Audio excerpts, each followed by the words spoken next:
Nĩ mwaka ũmwe mũthiru kuma thirikari ya kaũntĩ ya Murang'a yambĩrĩrie mũbango wa ũrigitani ũĩkaine ta telemedicine, kũrĩa arwaru marigitagwo na njĩra ya kwaranĩria na arigitani me kũraya na kũrĩa marĩ na mĩtambo ya kompyuta.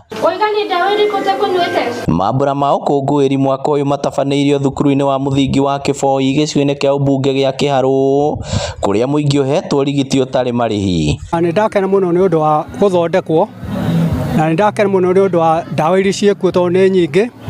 Niĩ nyumire Kĩgumo tondũ nĩ njiguire kwĩna ũrigitani wa Kang'ata. Rĩu ndaigua bana nĩ ngũka nĩgetha tũkĩrigitwo hamwe na andũ arĩa angĩ. Thirikari ya kaũntĩ ya Murang'a ĩnyitanĩire na kambuni ya Safaricom gũkinyanĩria motungata maya. Murang'a County are celebrating 1 year of telemedicine. At M-Pesa Foundation, telemedicine is actually one of the initiatives that we are also offering. And we are pleased that counties like Murang'a are taking advantage of bringing healthcare closer to the people by the use of telemedicine.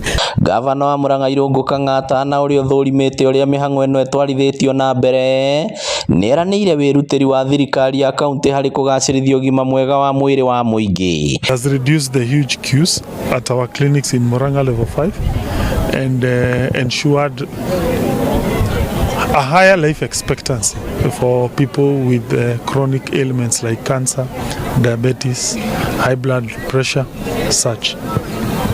And today, therefore, we held a commemorative medical camp, and you can see almost 3,000 people came just to celebrate that 1 year of telemedicine.